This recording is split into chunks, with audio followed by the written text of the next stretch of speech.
name's Rowan Pez, the Executive Director here at the Australian Chamber of Commerce in South Korea.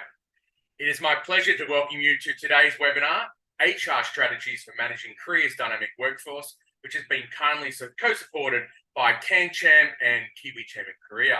And as you can see on the screen, we are joined today by Melanie O from CanCham, who will be assisting with me during the Q&A session.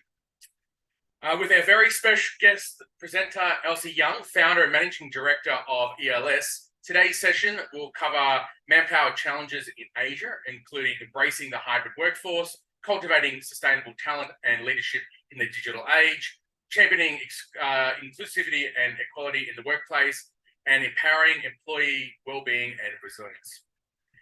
We hope today's webinar will show you how HR professionals can promote a sustainable and future-ready workplace aligned with sustainable development goals and contribute to your overall organisational growth and success. Elsie is encouraging our guests to ask questions today. So if you do have any, please be sure to put them in the Q&A box below and be sure to get them towards the end of the session. So it is now my pleasure to hand it over to Elsie from ELS. Elsie, thank you for joining. Thank you, Rowan. Hi everyone. Good afternoon. And I'm actually based in Hong Kong, so I hope to you can enjoy this session with more of the interactive, communication between my presentation and also yourself. Okay, so thank you. Let me just share my screen first, and then we can go from there. Okay.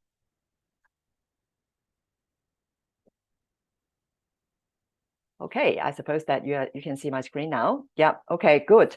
So so once again, thank you AustCham Korea and also CanCham and also KiwiCham from Korea to give me this opportunity for me to to talk about a few topics that might be interesting to all of you in your market. Okay, so let me just a quick introduction of myself. I'm the founder and the managing director of ELS.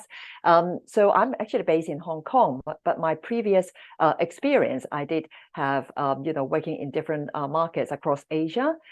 So our company is focusing on main three pillars, namely people, growth, and balance.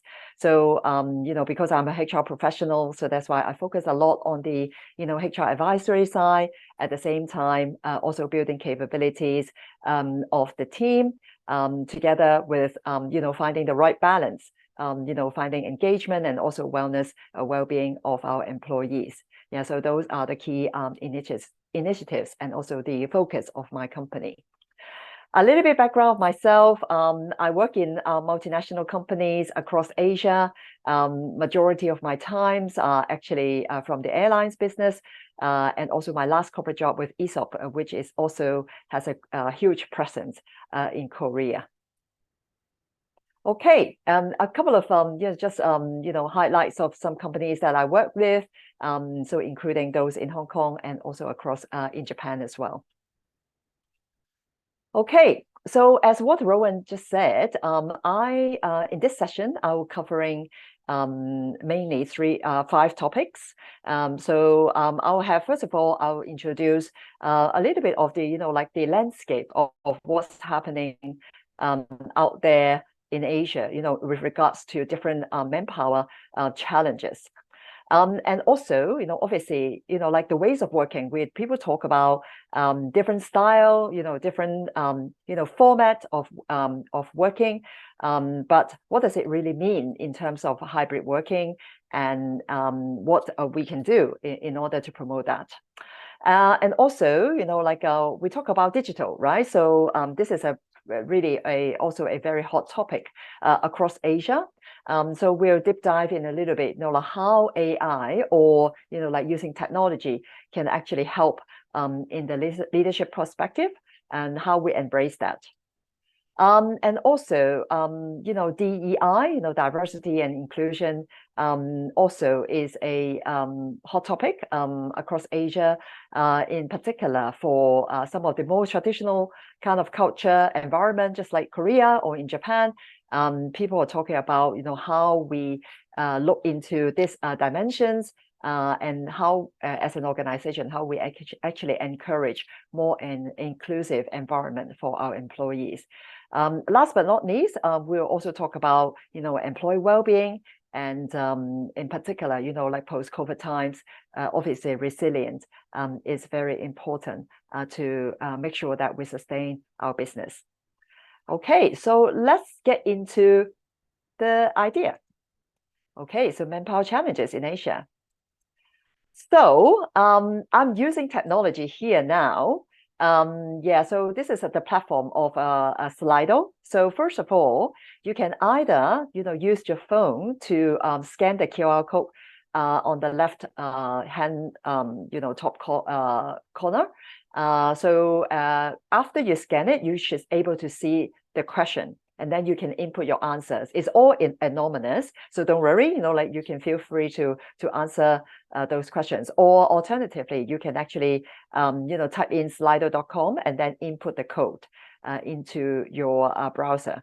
So either you can use your phone, or if you want, you can actually use your laptop as well. Yeah. Okay. So we've got 40%, 40%, 29, and 43. So on average, we've got a 4 amongst this group. Okay, good. Thank you. Thank you for sharing. Okay, so let's get into the situation across different markets about engagement. Okay, so let me just share with you this. As per PwC, the recent Asia Pacific Hopes and Fears survey, you can see that like the average of Asia Pacific is 57%, accumulated average, and about the how satisfied are you actually with your job. So people obviously like across different markets, you can see the 3 markets that I operate in. Hong Kong is only 39%. Japan is the lowest, like 29. South Korea is 34%. So you can also see that some of the Asian markets, they are pretty high, in terms of they're like higher than the average, right? For example, obviously like 75% in Indonesia, and also as well 79% in Thailand. Okay, so that is actually very interesting. In particular, this survey has been done, after COVID, right? So they look at different, of course, different dimensions. But we'll get into that, a little bit later, to try to understand what actually is the driver of engagement, and what can we do to actually to grow the engagement of the organization. I search it up, this news, and it was quite shocked me, because in particular, people talking about well-being, work-life balance, and like a lot of organizations, they talk about even in some of the organizations, they talk about like 4 days work, but in here it's actually like South Korea has been proposing is actually increasing the number of work hours in a week, from 50-something, probably like 52 hours per week, and then they propose to have 69 hours, which is a lot. So that actually, proven something, right? So when they look across the board, they are indeed another dilemma is that companies are actually concerned about shortage of talents. So you can see that, in particular technology company, and also manufacturing and financial services. So overall speaking, in the Japan market, companies, they are more concerned is roughly about very concerned to concern is more than 80% of the companies, because in the market, it seems like there are not enough people all the time. So and also, when you look at the the jobs to applicants ratio, in Japan, the figure was used to be 50.3% back in 2019, which is pre-COVID times, right? But now, found that like 44% 45.9% face a shortage of labor. In the and the highest since the onset of the pandemic, because in Japan the unemployment rate is very, very low. Just recent also the statistics show that almost like 97% of the fresh graduates they can find a job. However, the jobs are more than that, right? So that's why there are not enough the suitable labor, and also locally they don't have enough people to fill all those jobs. Another trigger point, of course, is the bounce back of the tourism. As you're probably also aware, the same thing happening in South Korea, because China, mainland China, just recently announced that they can resume the tour from China to other locations, and particularly to South Korea and also to Japan. So that's why recently, in the tourism industry, which I'm very familiar with, they are really crying out loud for help, because they don't have enough people, in particular for housekeeping, like in the hospitality industry, housekeeping, and also servicing, in the restaurants and also the things, even with the tour, operating with the tour guide, they don't have enough people that have bilingual knowledge. I believe that this is actually the same, similarly, in South Korea as well, because of the change of the to a tour package policy, so that people flushing in particular from mainland, right? They're flushing into different markets, so that that's the overall dilemma here, is that where are those people? How can we actually maintain and also attract, first of all, attract those people, and also how to retain them and how to engage them. So let's look at a little bit about Hong Kong, where I base. Okay, so again, Hong Kong, also similarly with Japan, our unemployment rate falls into 2.8%, which is a 4-year low. So the reason is because, as you might heard, we have a huge flush of people immigrating to other countries. Okay, as you're probably aware, since 2019, we have the social unrest. We had the of course, like 2020, everybody, starting off the COVID situation. But even though before that, Hong Kong was really tough at that time, and with the markets like United Kingdom, which we had a long kind of I would say love-hate relationship from the Hong Kong people. So a lot of people actually they prefer to move, just like the similar situation back in 1997 when we first handed over to China.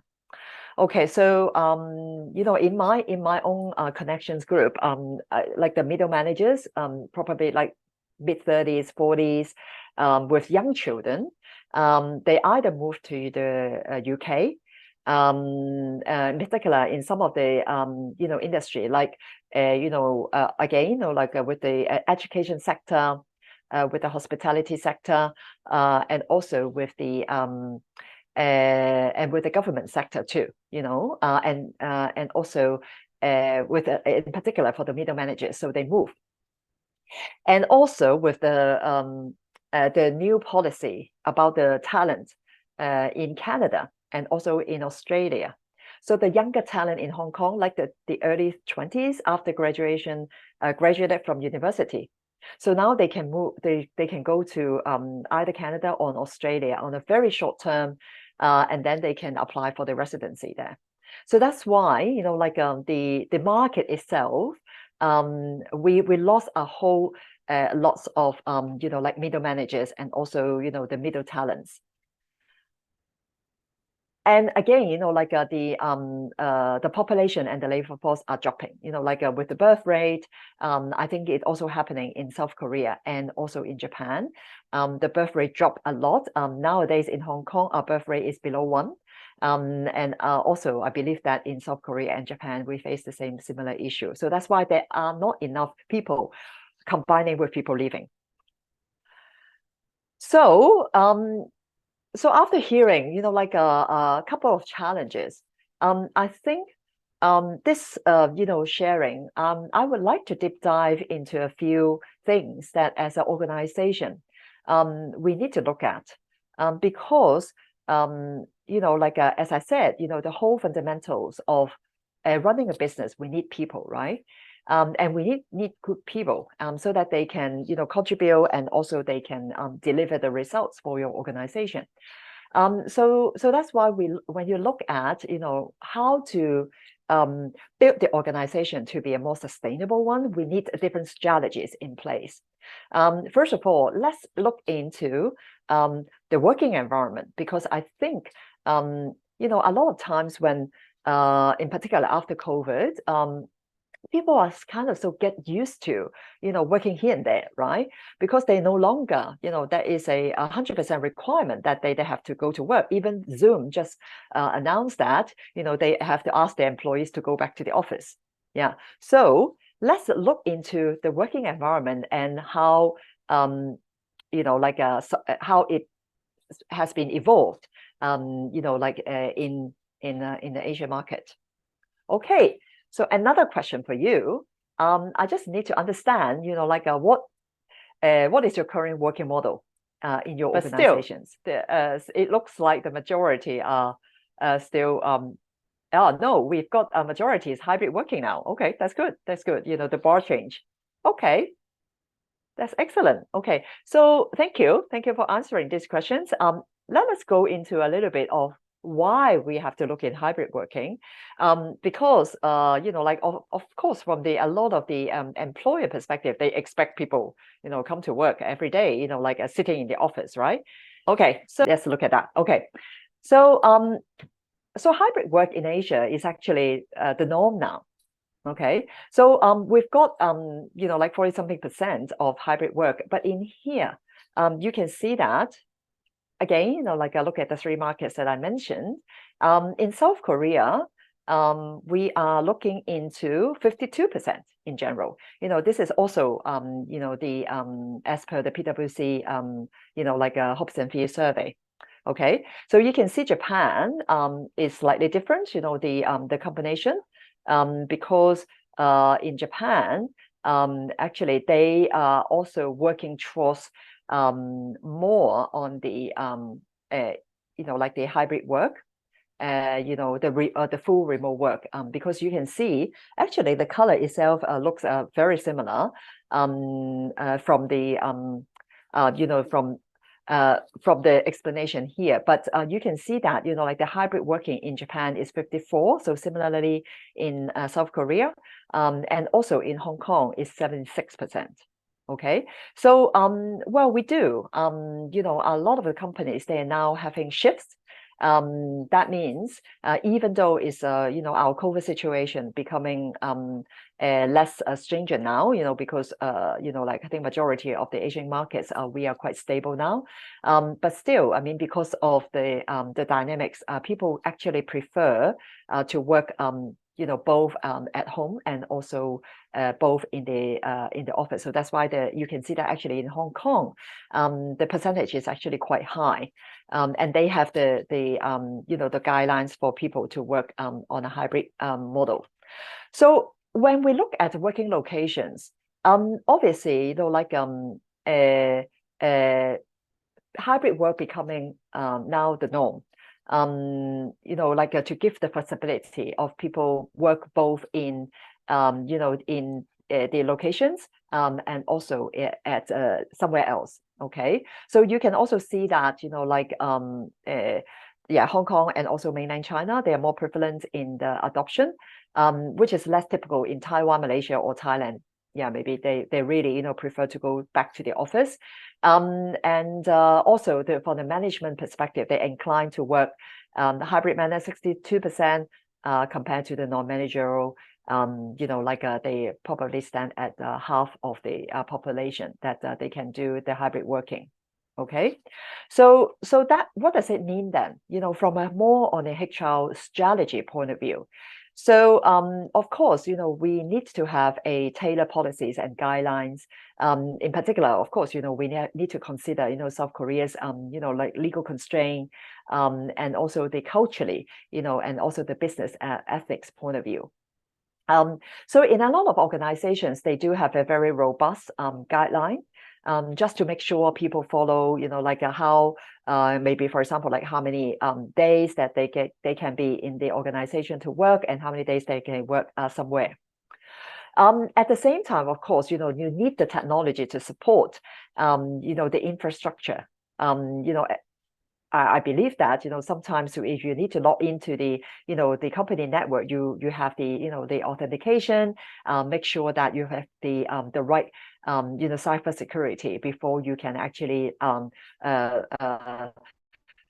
allow people to work anywhere because of the Wi-Fi, and things like that. At the same time, like we need to provide a holistic support and a training system because of, like a remote work. Sometimes when people working not in the office, like you still have to do the onboarding and you still have to do performance review, right?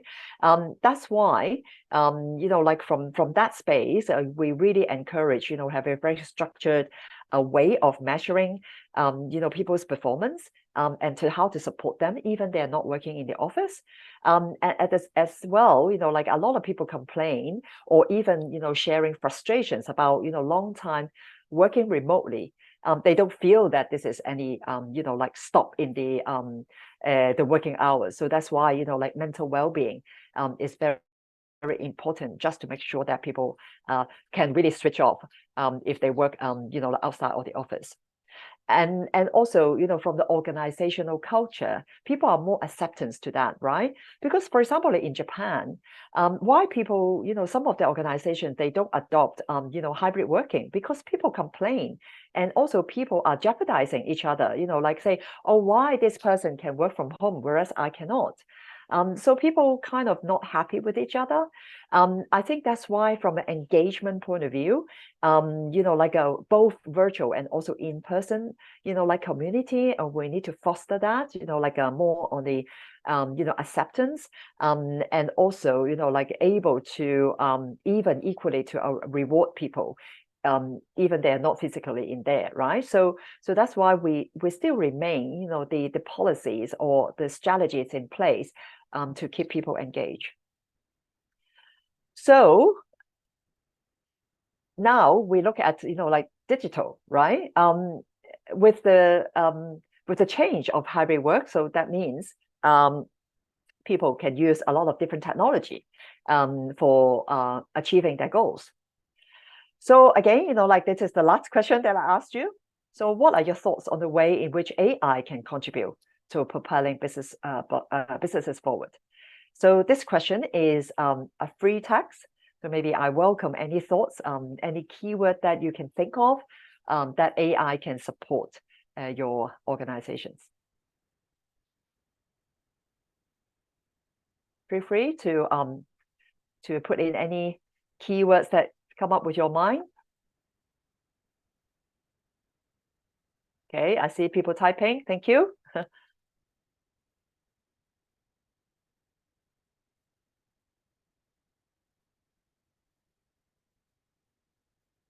Great news for startup. Okay, good. Mm-hmm.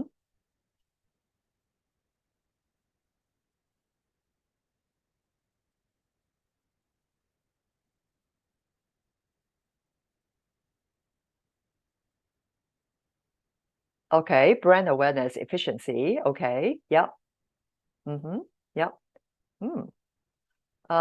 Okay, make writing to customer in English more efficient. Okay, yeah, absolutely.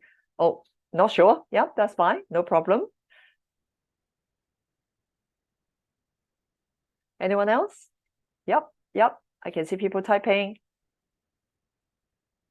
Yeah, feel free. Yeah, there's no right or wrong answer here. Yeah. Okay, lots of potential, but a little hard to trust. Okay, yep, fair enough. Yeah.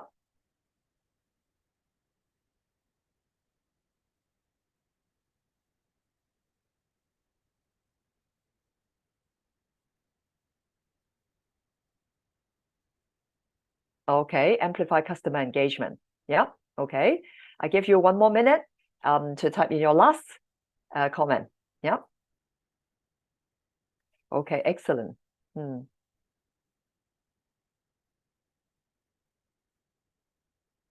Okay, brand awareness, great news. That's a very high quality translation.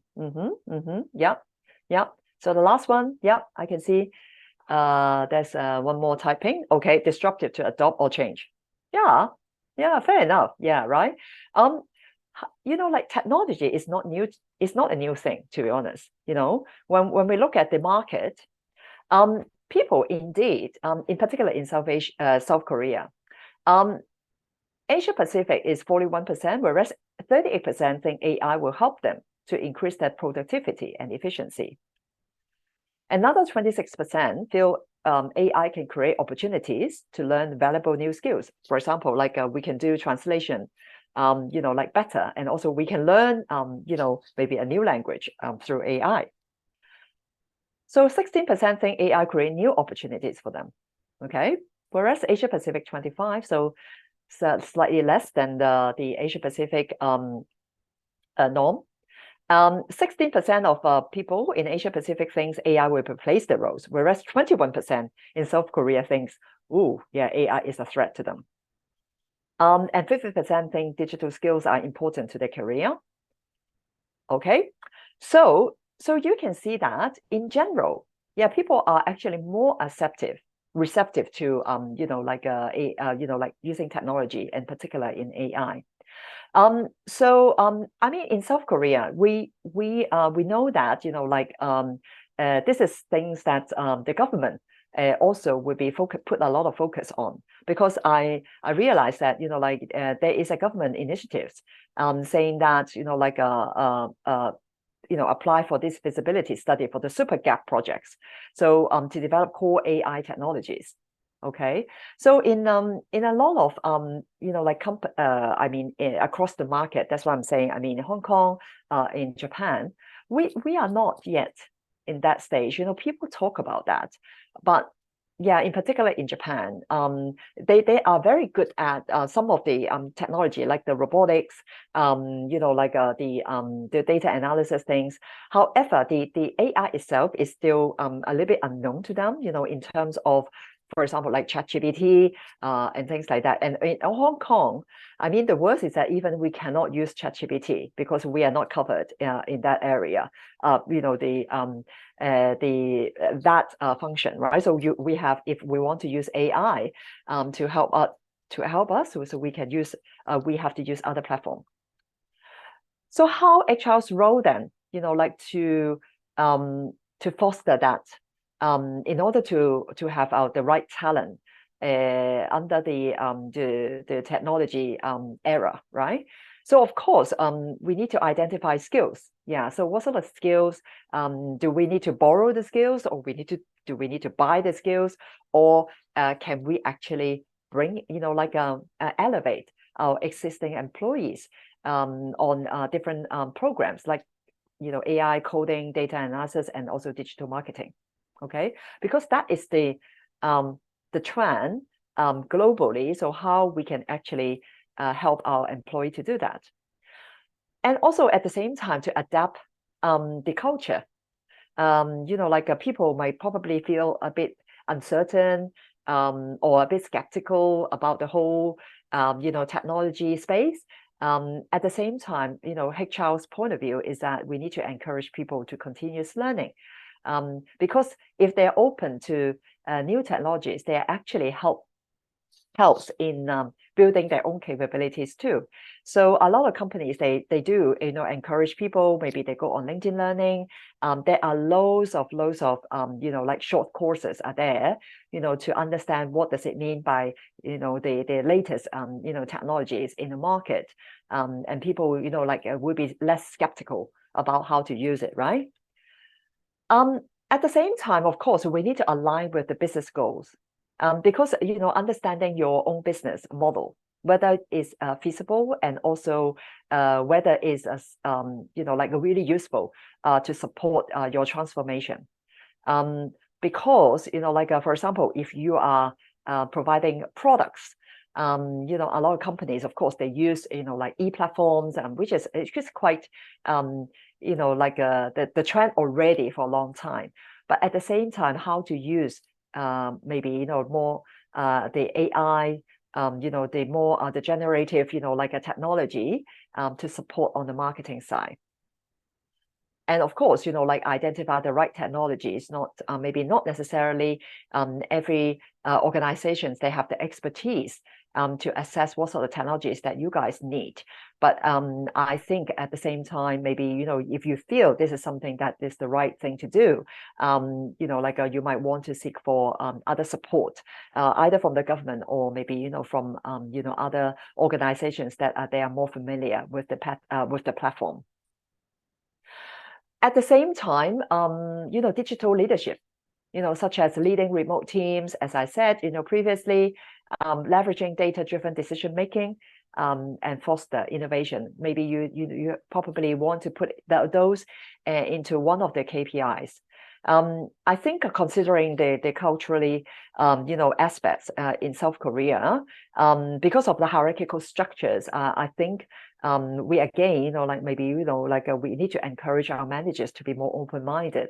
Not necessarily the most senior managers, they would know the skills in particular in the technology space, right? So that's why we probably want to encourage them to be more open-minded. And at the same time, we can, you know, do some mentorship and also succession planning in order to make sure we have got the right skills to move forward. So when you look at the SDGs perspective, this is indeed, you know, like aligned with the SDG 4 and also the SDG 8 in terms of quality education and the decent workplace. Yeah.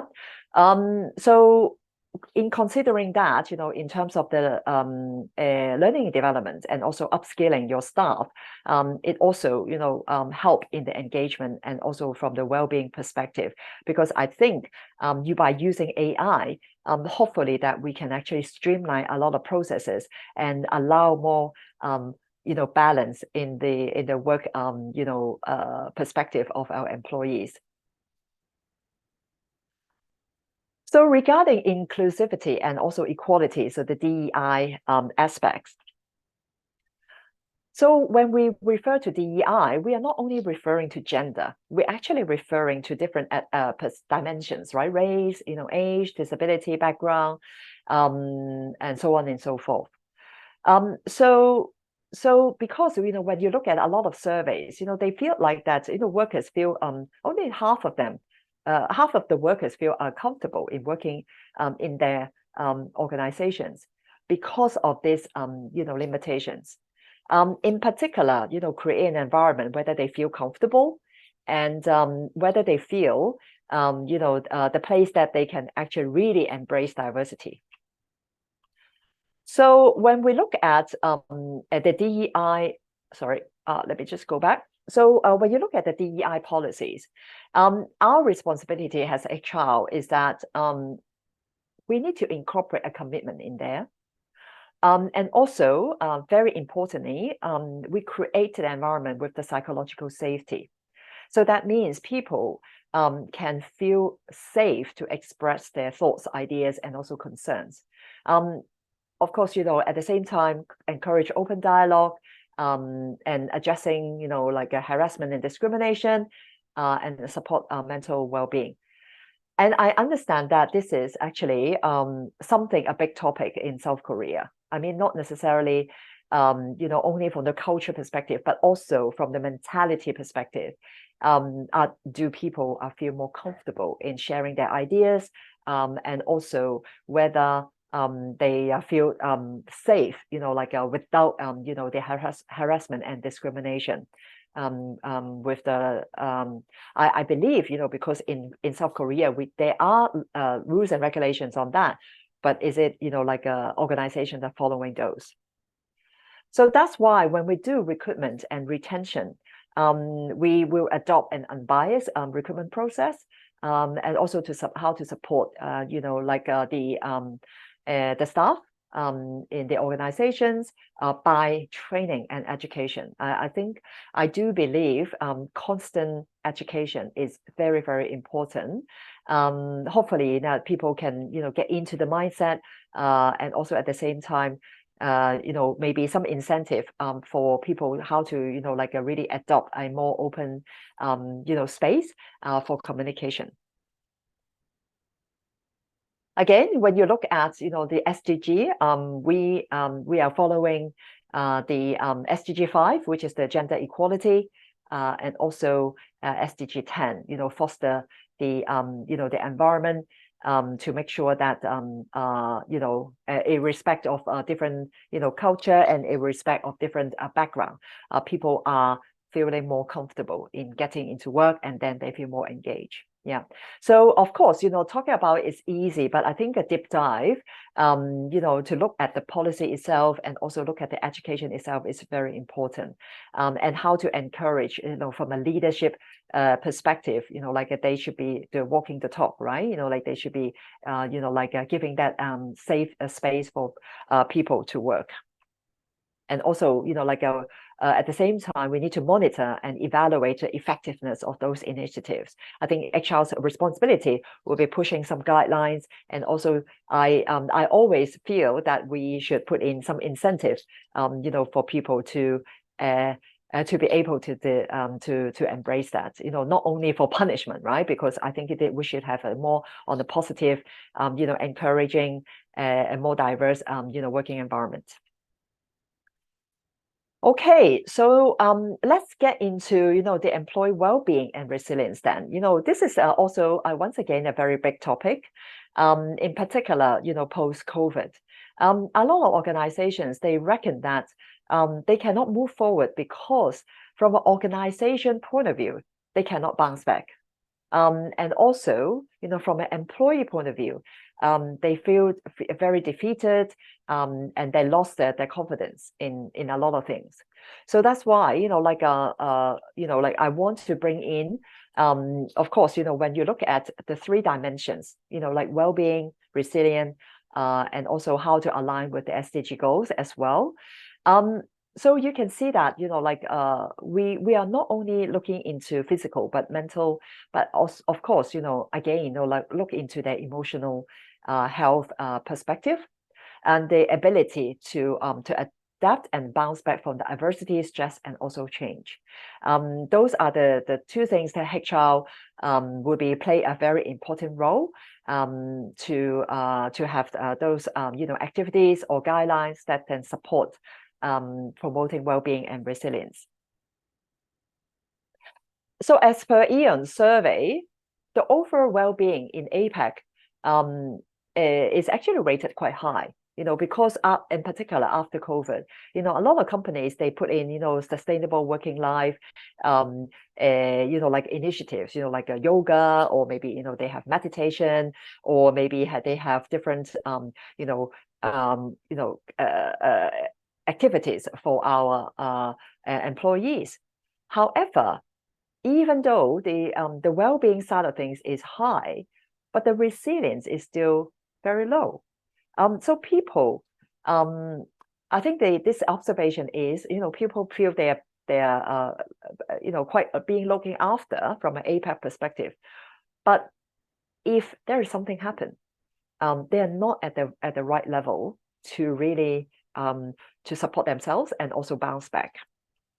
So that's why, from HR's strategic role perspective, we can create a supportive culture.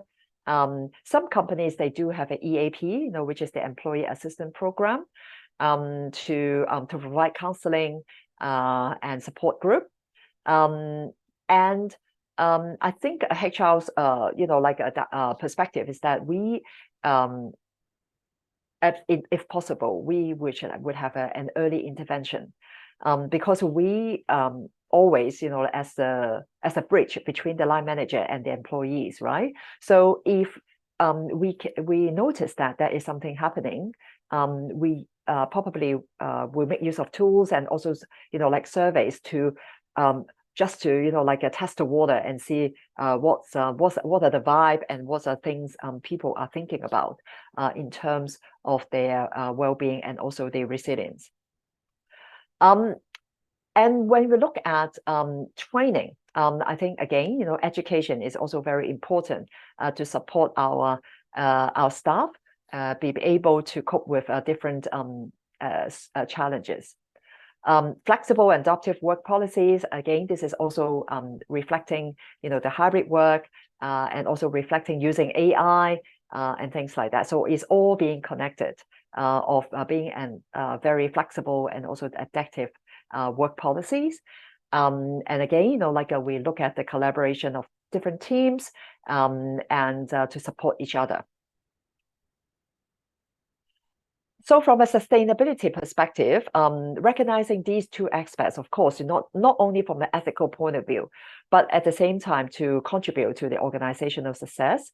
So that's why, like combining with a work model, combining with AI, and combining with, like a diversity, I think we can, obviously invest in the employee as a long-term strategy, and hopefully, like we can, build a more sustainable business practices. So before we move to, Q&A, I think that's pretty much my sharing. Maybe I can pass on to Rowan and his team. Yeah, thank you. Thank you very much, Elsie, for a great overview and some great insights into HR. And, even from a personal perspective, retention and happiness of our employees is absolute paramount. But now I'd like to also welcome one of our supporters, CanCham, Melanie O, who's the Executive Coordinator of CanCham, to join during the Q&A. Welcome, Melanie, and thanks for supporting this event. Hey, thank you for having me here. And we've got a couple of questions that have been pre-submitted already. So let me just bring up the first one I've got for you, Elsie. What do you think about, what are the challenges and considerations in implementing the DEI strategies in your organization? Yeah, okay, yeah, good question. Yeah, thank you. I think my suggestion would be, broadly in 3 areas. So of course, I respect that, like different cultures have different sensitivity.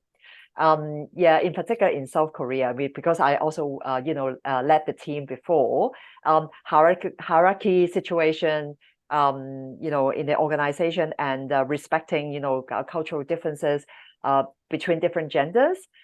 So I think, first of all, in recognizing this DEI initiative, I think we need to embrace that because we are not,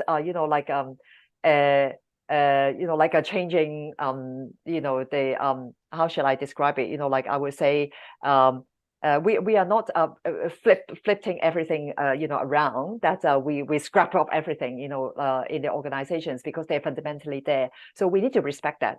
So how to mitigate both, from a hierarchical perspective and also from a gender, different background perspective, that is that education. Another one is we need to overcome some resistance because I believe that, when we push the initiatives, people might feel, oh no, it doesn't work. Even even the people that are being jeopardized, they don't feel that this is something workable. So I think from the educator point of view, we need to get buy-ins from them. So we need to list out all the benefits that can, why we need to implement those initiatives. And the last but not least, I think we need to also combine with the legal requirement, right? Because I do I notice in South Korea, there are discrimination ordinance or maybe, other, government policies that actually, again, to protect, the diversity space. So I think from different aspects, maybe something that need to be considered. Oh, when you're on mute. Sorry, Melanie, do you have a question from your end? Yes, we do have a question here. What do you think about the ways of working for Korea or in Asia in the future? Yeah, thank you. Well, I think I mean, speaking from Hong Kong perspective, people are, they're so get used to, like hybrid working already. I think a majority of the companies that I work with, they do allow people, just carry the laptop, and they can work maybe 1 or 2 days per week somewhere. Whereas like 3 days and they're back to the office because they want to schedule all the face-to-face meeting within that 3 days. I think overall speaking for Asia, I think that probably remain the same. The hybrid working will be the majority. But in Japan, interestingly, for those people who during pandemic, they move away from the big cities, maybe they move back to the suburb, they are still embracing that culture. But in Tokyo, to be honest, like people are rushing back to the office. So when I took the train, it's still very packed. People are kind of get used to, going back to the office, and maybe, culturally, again, the manager will expect them to be in the office too. So I would say the trend is still hybrid, but it varies subject to the culture of that organization. Yeah. Fantastic. And I've got a question here from Scott in the Q&A box. For companies that have staff and roles that cannot be remote or hybrid, such as manufacturing, many executives argue that this is unfair to allow some workers to be hybrid.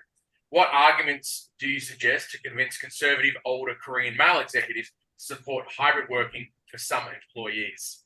Okay, yeah, good question.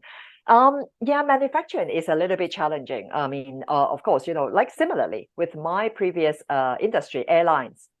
We cannot do remote work for airlines, right? Because we have to do check-ins, and I mean, people can do online check-in, but you still have to have the staff in the airport, right? I think my suggestions is, I mean, yeah, I do suggest, some of my clients that they can try out to do maybe only once a month first, as a little teaser. For people that if they can schedule some work, it is not necessarily on site. They can try to work off site. Yeah. So but of course, the plant itself, the plant is there. So maybe we can only encourage the management to start trying out the hybrid work. Maybe they can start working 1 day per month as a beginner to try to experience the benefits of that. But again, that's what I'm saying is we need to have a proper policies. Because even though you said, oh, okay, you can go off to work 1 day, and then people just say, oh, what should I do? Probably they don't have the enough support on the technology side. It doesn't work like that. So I think for me, my experience is we can try small steps at the beginning. And try to encourage, like people sharing their benefits, in the organization, why they feel, working remotely can actually support efficiency. So, but again, it depends on the technology support. Yeah. And just from a personal perspective, something we've implemented is that, working remotely for training days, instead of maybe coming into the office to do some training, is to start looking at ways you can do training at home via Zoom or through, other different methods as well to sort of create that sort of flexible workplace. So yeah, there's many ways you can do that. Just looking at the time, I think we've got about it for questions. But Elsie, I'd like to thank you and ELS for your time today and providing some great insights into HR and how do we adapt and overcome, especially as we are now coming out of the COVID period. Equally, I'd like to thank Melanie O from CanCham for joining us today, and also those from KiwiCham for joining us. Without your support, these sort of initiatives would not be possible. If you want to stay in touch, please be sure to check out our respective SNS channels on AustCham Korea, KiwiCham, and CanCham for upcoming events and activities. But until next time, thank you very much, and I look forward to speaking to you soon. Thank you.